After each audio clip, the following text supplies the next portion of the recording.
bisnis bang, mengeluarkan modal sedikit dan mendapatkan hasil yang sebanyak-banyaknya. Kalau bisa dinilai itu 10 bang, dari 100 lah. Oh 10 Kan dari ada 100, wih kecil betul itu.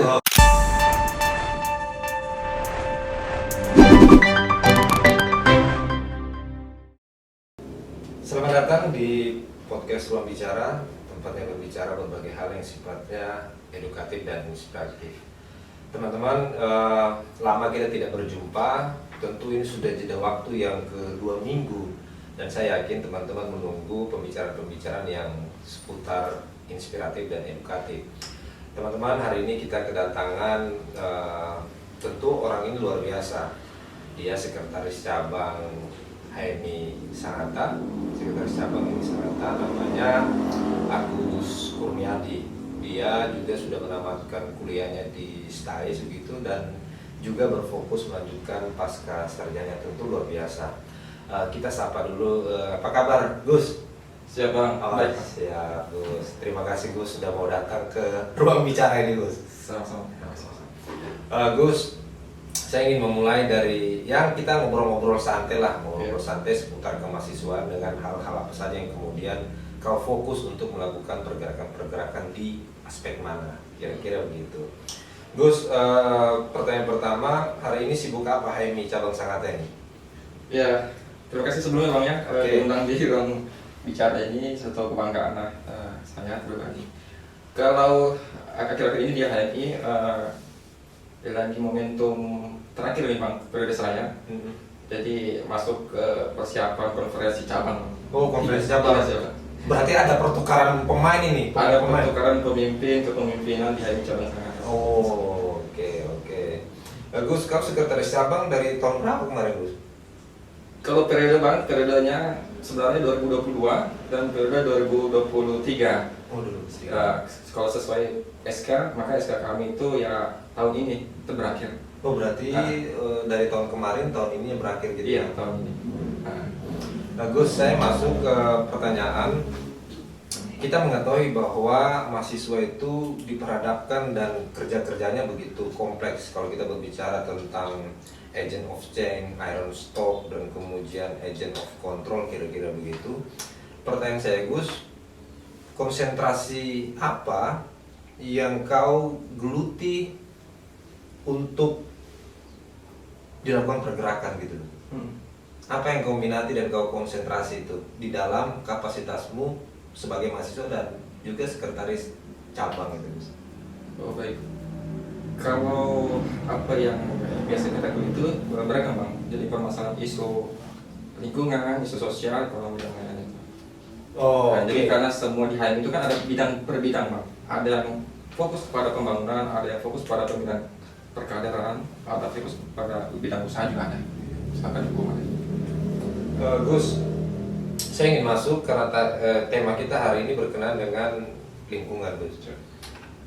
Apa tanggapanmu dan responmu berkenaan dengan lingkungan? Khususnya misalnya kita ambil skrupnya pada tingkat provinsi ataupun kabupaten. Apa pandangan Gus tentang lingkungan hidup?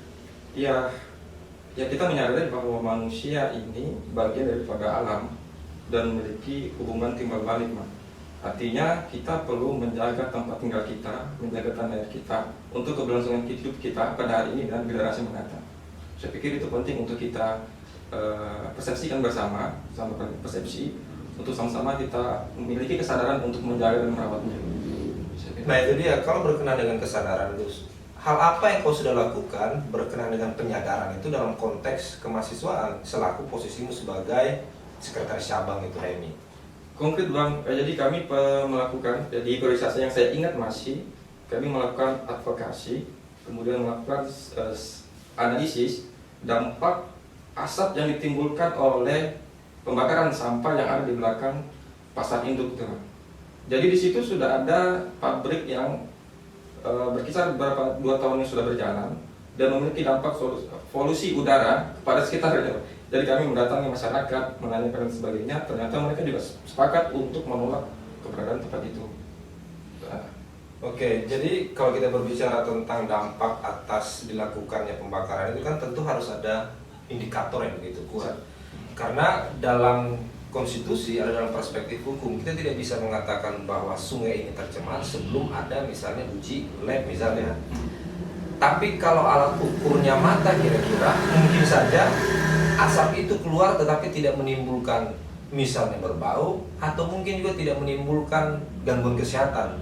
Tapi kalau alat ukurnya tangkapan indera. Nah, sedangkan teman-teman memakai alat ukur apa itu sehingga tiba pada kesimpulan bahwa kayaknya perusahaan ini melakukan pencemaran udara. Seperti apa itu? Baik Bang, jadi kalau di HMI sendiri kita karena mahasiswa kita terbatas dengan namanya teknologi. Cuman kalau kita mengkaji tentang yuridis, tentang peraturan, maka secara peraturan mereka ini tidak sesuai dengan kelola tata ruang Pak. Karena lokasi pembakaran itu bersampingan dengan rumah warga yang kesehari-hariannya itu melakukan aktivitas di rumahnya. Nah, memang secara indera yang memang kita lihat ada bekas-bekas hitam yang menempel di sekitar rumah dan bahkan ada keluarga warga yang saat itu sedang hamil ini mengalami gangguan. Iya, kalau berbicara tentang lingkungan kan tentu aspeknya begitu luas, tentu cakupannya begitu panjang dan tentu menyeluruh. Apakah hanya bagian-bagian polusi udara? Apakah ada bagian-bagian lain dalam konteks lingkungan hidup yang teman-teman sudah lakukan dan kemudian diadvokasi atau seperti apa Gus selama kepemimpinan dan kau sebagai mahasiswa pada waktu itu? Siap, memang kalau permasalahan lingkungan yang terjadi di daerah Pasar Induk ya, Pasar Induk Sangat Utara ini kompleks Bang, karena ternyata pembuangan sampah kita di Batota itu di Kilo 10 Bengalon itu sudah full over kapasitas, maka ini menjadi PR untuk kabupaten bagaimana untuk bisa mengelola itu sampah itu apakah ditumpuk seperti di Bantar Gebang dan menimbulkan masalah baru. Dan ini tadi lokasi pembakaran sampah rumah tangga yang ada di belakang Pasar Induk itu juga ternyata memiliki dampak selain polusi udara juga polusi yang lain Bang. Itu kan diperuntukkan untuk membuat hasil bata, hasil olahan untuk bata bangunan. Dan limbahnya dari bata bangunan itu ternyata dibuang di belakangnya teman. Kami pernah datang dan survei langsung. Ternyata selain sampah itu ada sampah lain itu Bang. Hasil pembakaran tadi itu. Dan itu mencemari daratan Bang. Ya. Berkenaan dengan persoalan-persoalan dampak dari lingkungan yang tadi itu. Apa pandangan Gus berkenaan dengan mitigasi pencegahan? Seharusnya pencegahan apa yang kemudian kita lakukan? Apakah pencegahan itu ansih pemerintah? Ataukah pencegahan itu juga ada kontribusi dan gerak bersama itu baik perorangan ataupun kelompok secara general itu? Seperti apa tanggapan Gus berkenaan dengan pencegahan? Ya, kalau dimitigasi ya artinya punya yang dan kebijaksanaan adalah pemerintah. Kita tidak bisa mata-mata, tetapi juga sebagai manusia, masyarakat sosial, maka kita juga perlu untuk melakukan namanya penyadaran tentang lingkungan kepada masyarakat, terutama untuk dalam keluarga sendiri. Kalau kita bicara lingkungan, bukan hanya sampah yang ada di Sangat Utara, tapi juga ada daerah bantaran sungai yang harusnya sebagai penyimpan daerah resapan air, das ya. Yang kemudian sekarang dibiarkan untuk dipakai masyarakat, ya akhirnya menjadi menyempit lahan untuk semuanya. Jadi berbicara tentang mitigasi dan atau pencegahan itu harus dimulai dari lingkungan keluarga dulu. Siap, bisa juga. Tapi bagaimana kemudian apakah itu efisien juga dan kira-kira efektif tidak ketika misalnya tidak menyeluruh juga karena kita paham juga mungkin sebagian orang tidak punya juga kesadaran berkenaan dengan membuang sampah yang baik dan benar. Misalnya ada juga orang yang sembrono saja, ya sudah kita buang aja di pinggir jalan, kita buang aja di sungai dan seterusnya. Kira-kira lebih efektif mana itu? Apakah perlu dorongan dari pemerintah dan perlu juga penyadaran dari masyarakat dalam hal ini? Kira-kira mana yang lebih efisien itu? Saya pikir kita tidak boleh menyimpulkan satu yang mana yang unggul dan sebagainya. Saya pikir semua harus berjalan Bang. Karena pemerintah itu juga sudah ada undang-undang tentang dilarang membuang sampah di sungai. Itu bahkan dendanya sampai 10 juta. Cuma kita kembali apakah masyarakat kita mampu untuk ditimpa oleh konsekuensi itu. Nah, sekarang kan tugas yang harus kita tingkatkan lagi adalah bagaimana fungsi-fungsi yudikatif, yaitu di pemerintahan, misalkan satu PP untuk menertibkan itu Bang. Ya pasanglah sekitar CCTV, kemudian ketika ada ketangkapan atau teguran mungkin salah satu. Iya. Oke, itu bagian dari upaya penegakan lah, misalnya peraturan daerah lah. Mungkin dalam hal ini Satuan Polisi Pamong Praja. Tetapi apa tanggapanmu berkenaan dengan para anggota DPR di DPR Kabupaten itu berkenaan dengan konteks pengawasannya ketika berbicara tentang lingkungan tadi? Misalnya ada perda larangan buang sampah, ada perda larangan misalnya kawasan tidak boleh merokok. Kan kita bisa mengetahui bahkan di ruang-ruang publik yang sensitif, misalnya mungkin di rumah sakit ataupun pendidikan, masih saja ada orang-orang yang melakukan tarikan rokok dan asapnya ngepul seperti kereta api, kan begitu.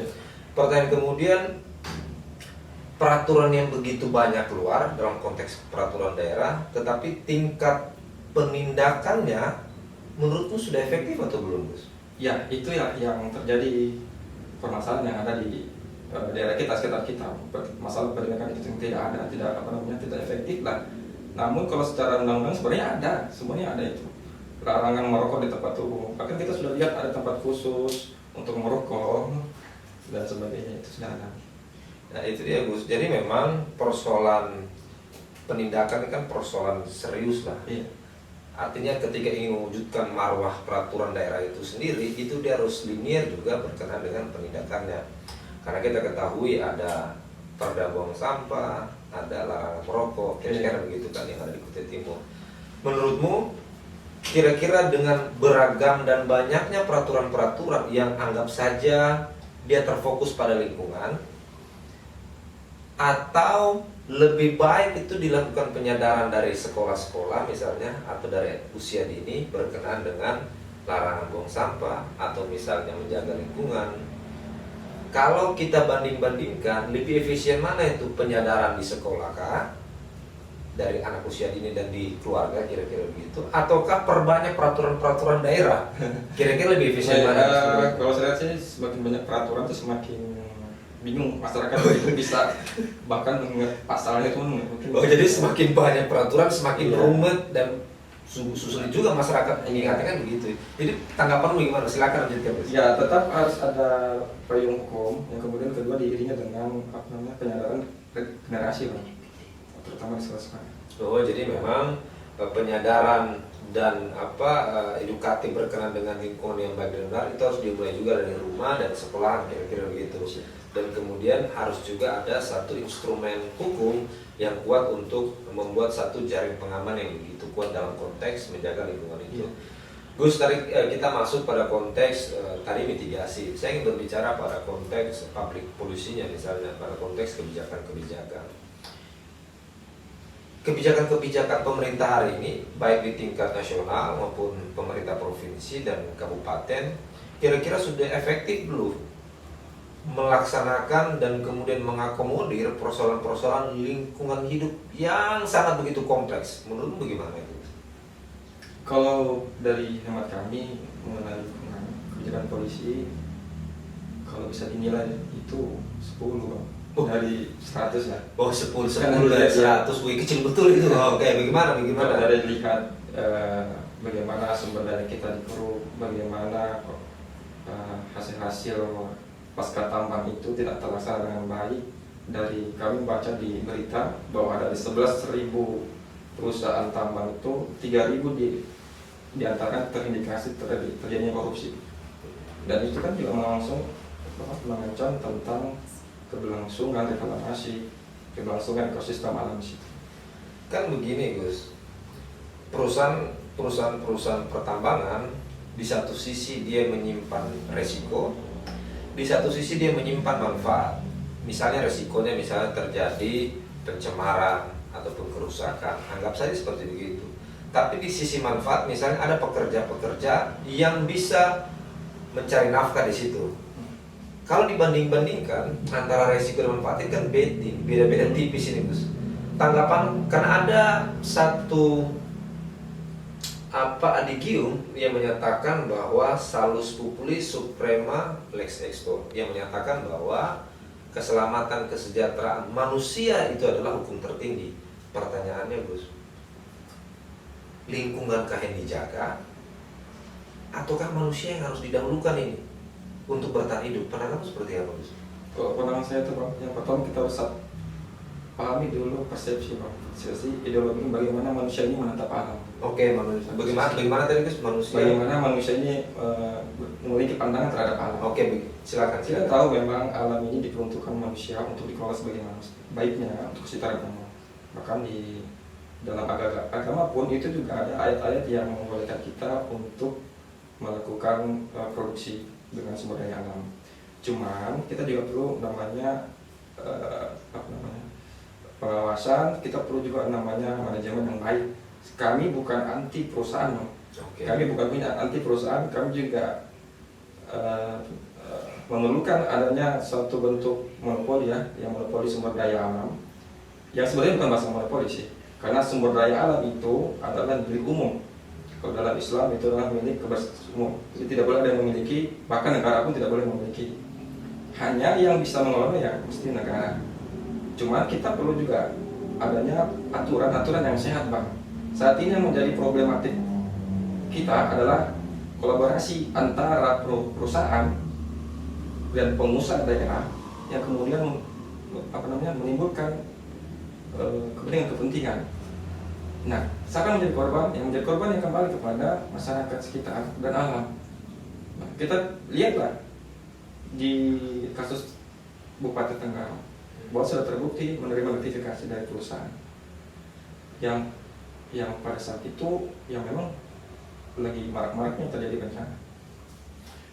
Ya itu Gus, kan ada di konstitusi kita itu yang berbicara berkenaan dengan bumi, air, udara, dan kekayaan alam yang terkandung di dalamnya dikuasai oleh negara dan diperuntukkan sebesar-besarnya untuk kemakmuran rakyat itu.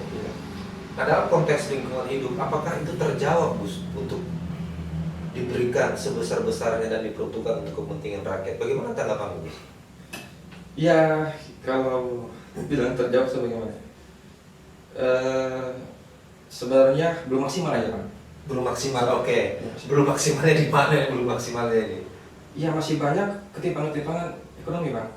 Artinya dari beberapa 270 juta rakyat Indonesia, berapa sih yang punya yang mengolah hasil itu?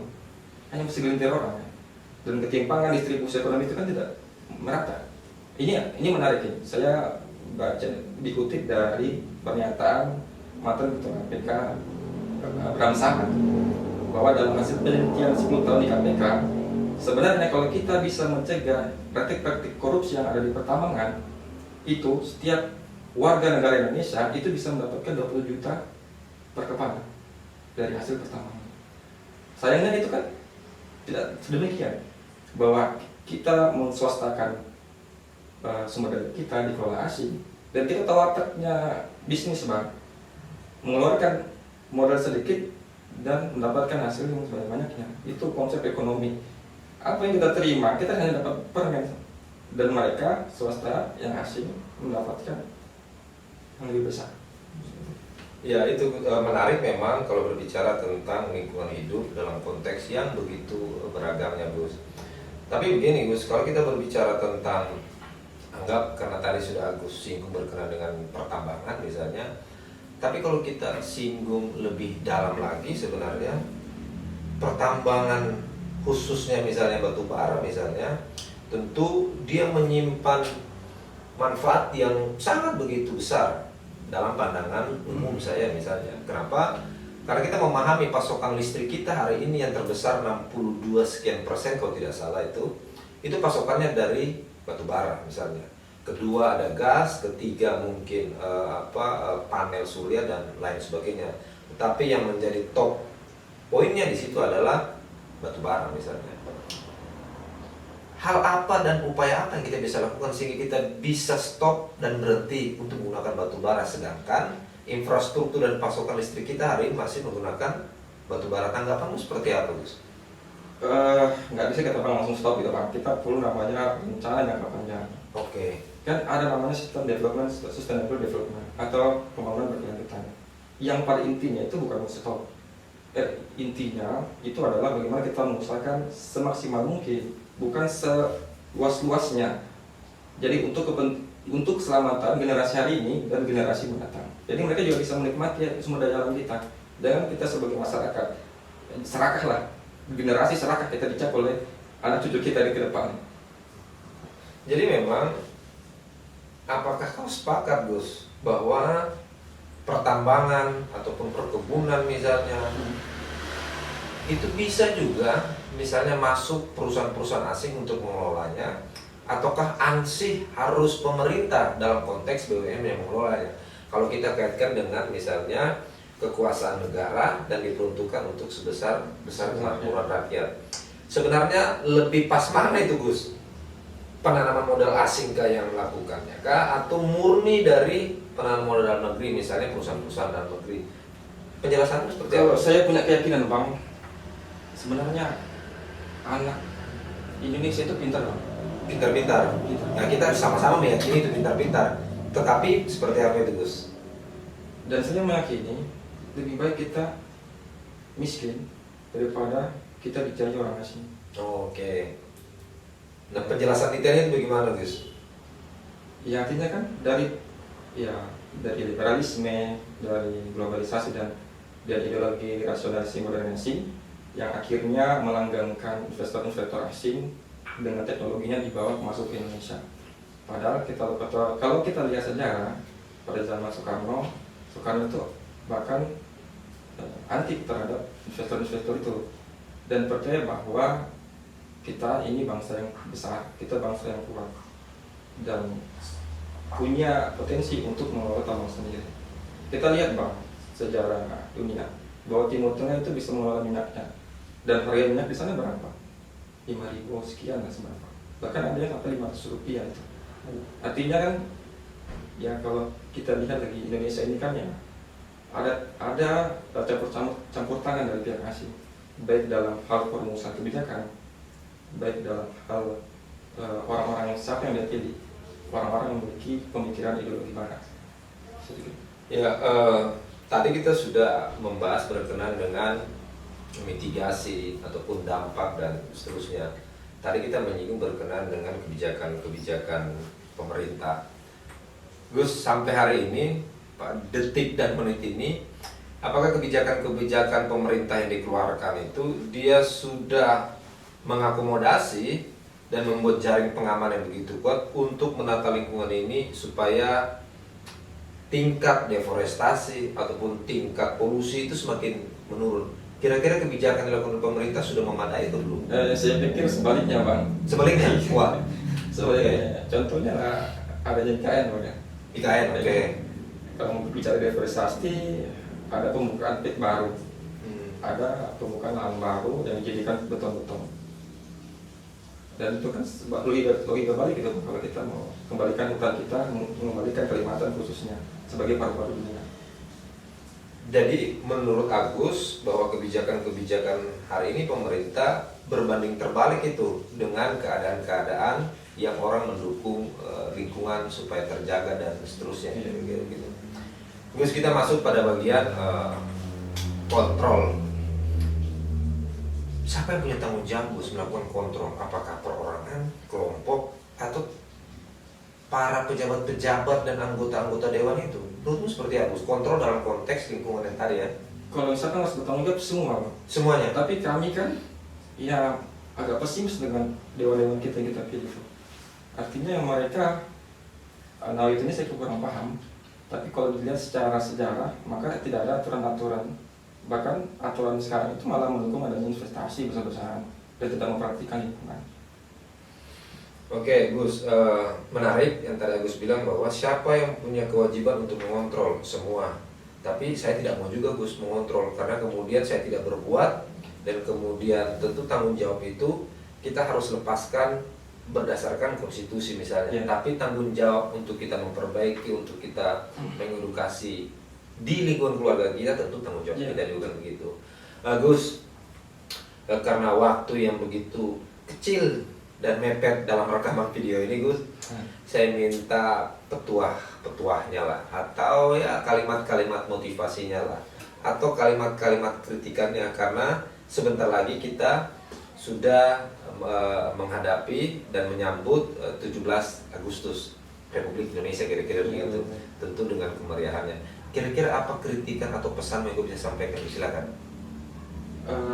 Kalau kritik, ya artinya saya ingin menyarankan atau menekan kembali bahwa ada degenerasi pemikiran tentang bagaimana kita menjaga lingkungan. Ayo kita semua menjaga lingkungan, baik dari sekitar rumah kita ataupun kita melihat dari kondisi lingkungan yang lebih luas konteksnya. Ada pepatah atau ada kutipan, jadi ketika pohon terakhir telah ditebang dan ketika sumber mata air itu telah hilang, maka manusia mulai berpikir bahwa uang bukan segalanya. Oke, terima kasih Gus.